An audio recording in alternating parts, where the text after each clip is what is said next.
Hello friends, welcome back. Excel के अंदर आज एक नया टॉपिक देखेंगे, वो है working with Excel view tab. जी हाँ, आज जो हम बात करने जा रहे हैं वो एक्सेल में बहुत सारे टैब ऑप्शन हैं।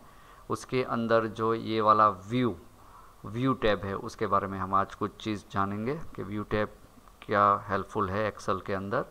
तो सबसे पहले मैं बता दूँ, जैसे आप व्यू टैब को क्लिक करते हो तो यहाँ पे बहुत सारे टैब ऑप्शंस आते हैं, जैसे workbook view, show, zoom, Windows, माइक्रोज।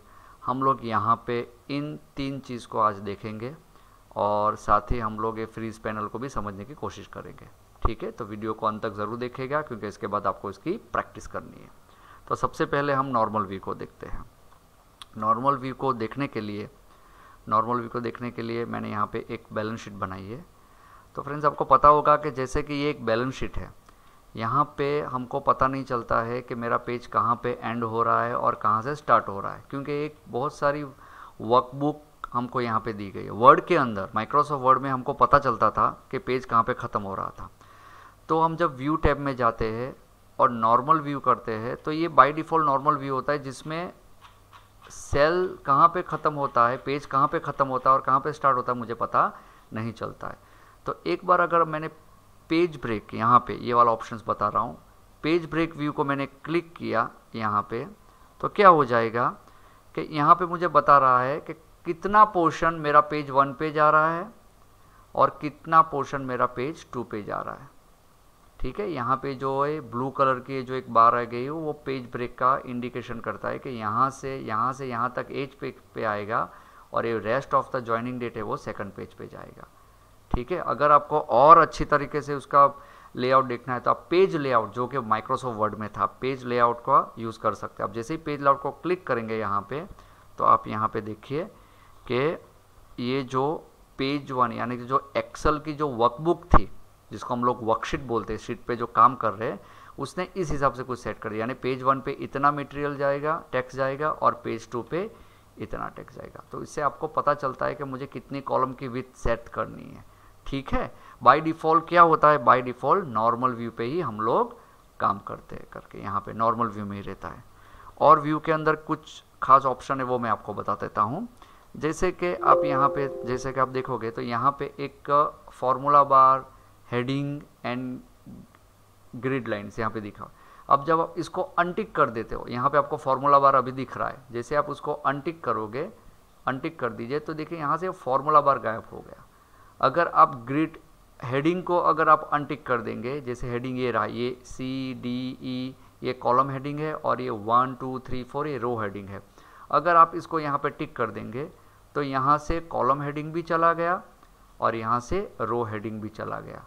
और आपने अगर ग्रिड यानी कि ये जो यहाँ पे सिलेक्ट करते हैं तो मुझे पता चल रहा है कि यहाँ से लेके यहाँ तक ये सेल चेंज हो रहा है। लेकिन अगर आपने यहाँ पे ग्रिड को भी अनटिक कर दिया तो यहाँ से ग्रिड लाइन भी चली जाएगी, ये पूरा एक प्लेन पेपर जैसा दिखेगा। ये मैंने इसलिए बताया कि कभी कभी आप बैलेंस शीट कोई ओपन करते हो और आपको पता ही नहीं चले कि यार यहाँ पे रोज एंड कॉलम का टाइटलिंग तो है ही नहीं, रूलर नहीं दिख रहा है, ग्रिड नहीं दिख रही, तो आप व्यू में जाके उसको एक्टिव कर सकते हैं। आप व्यू में जाइए, वापस फॉर्मूला बार को टिक कीजिए, देखिए यहाँ पे फॉर्मूला बार आ गया। हेडिंग को टिक कीजिए तो यहाँ पे ये वापस हेडिंग सारे के सारे आ गए। और यहाँ पे आप जब ग्रिड लाइन को टिक करोगे तो यहाँ पे ग्रिड लाइन आ गई।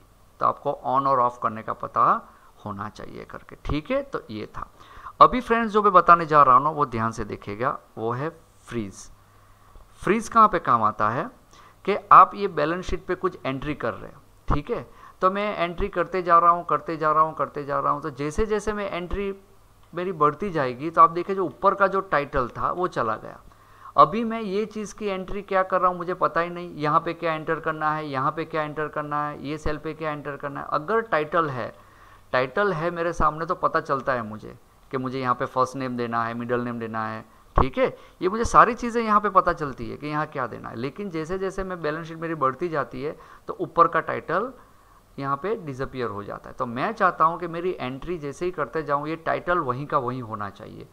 तो मैं क्या करूँगा, सबसे पहले जो इसका जो फ्रीज यानी कि जो पहला जो ये रो है उसको मैं फ्रीज कर दूंगा।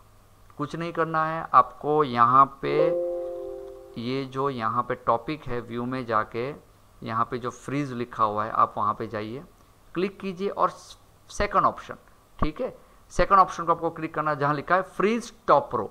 आप जैसे ही उसको क्लिक करोगे तो आपको कुछ पता नहीं चलेगा कि फ्रीज हो गया, लेकिन वो हो चुका है। कैसे पता चलेगा?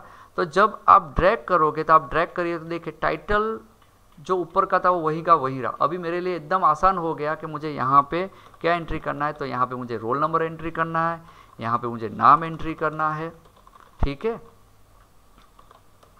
यहाँ पे नाम एंट्री करना है, यहाँ पे मेल फीमेल है वो, यानी मुझे पता चल रहा है मुझे क्या लिखना है।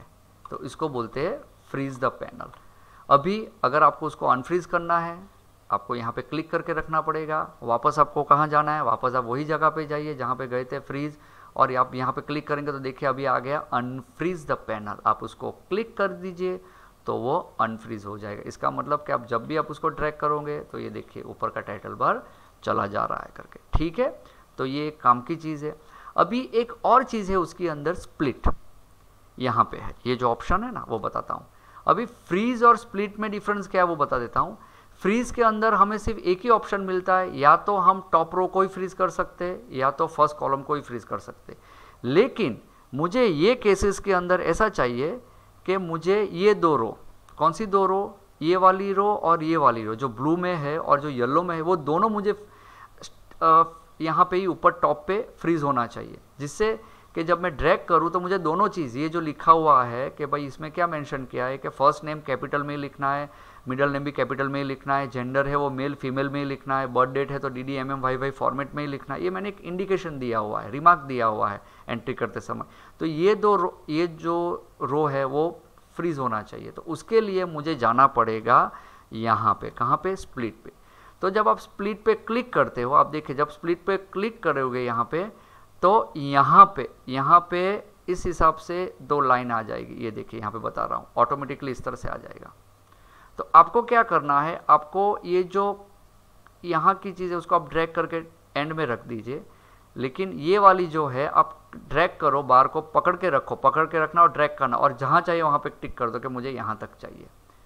तो अभी आप जब ड्रैग करोगे तो आप देखिए यहाँ पे ये ड्रैग हो रहा है, लेकिन ये दो सेल नहीं जा रहा। ये जो दो कॉलम है वैसे का वैसा ही रहेगा, यानी आप नीचे लिखते जाइए, नीचे लिखते जाइए कि वो कॉलम ऊपर का ऊपर ही रहेगा करके, ठीक है। अगर आपको वापस इसको अनफ्रीज कर देना, स्प्लिट जो किया वो निकाल देना है, तो आप इसको एक बार जो दिख रहा है यहाँ पे, आप उसको, ये आपको ध्यान से दिख रहा है आपको यहाँ पे, जो मोबाइल पे उसको शायद दिखने में तकलीफ होगी, लेकिन यहाँ पे आपको इसको ये क्लिक करके पकड़ना और ड्रैग करके ऊपर ले जाइए तो ऑटोमेटिकली वो चीज़ निकल जाएगी करके। तो ये जब आप बहुत बड़ी बैलेंस शीट के साथ काम कर रहे होते हैं और आपको ये टाइटल ऊपर चाहिए, तब आपको ये चीज़ बहुत ही हेल्पफुल रहती है, ठीक है।